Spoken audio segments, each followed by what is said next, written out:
Welcome to day 45 of Duncan's Devotional, and our topic today is your spiritual growth.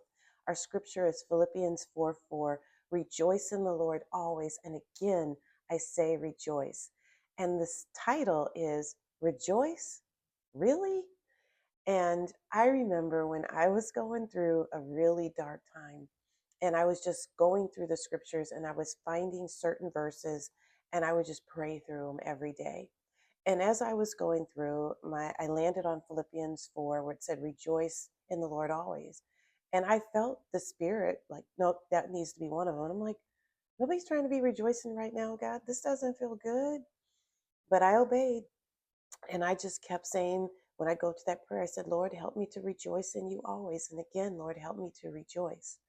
And what I found is if you read the rest of that scripture, it says, let your gentleness be evident to everybody, for the Lord is near.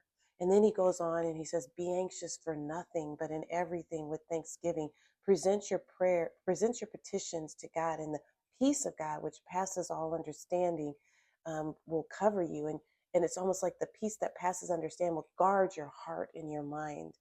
And and then he adds on there, but think on those things that are true and noble and pure and just and praiseworthy. And I found as I prayed through that and saturated, it's not that I ever rejoiced. I never rejoiced in all the bad stuff, but I rejoiced because I wasn't by myself.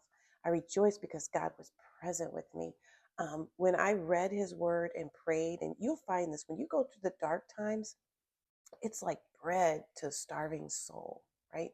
And you're just reading it. There's no, I can't wake up early enough. You're waking up, you're taking that word and you're eating it and you're calling out to God all day long. And what I found is that it made me focus on God more than people, than circumstances and situations. Because when stuff would come up, I'd be like, okay, God, we got a bill. We got a problem. And what I found is, yeah, I could rejoice because he was with me. And I could sense his presence, and I could sense his presence in my pain. And I just want to encourage you. I don't know what you're going through, but rejoice in the Lord always. And again, I say rejoice. Bye for now.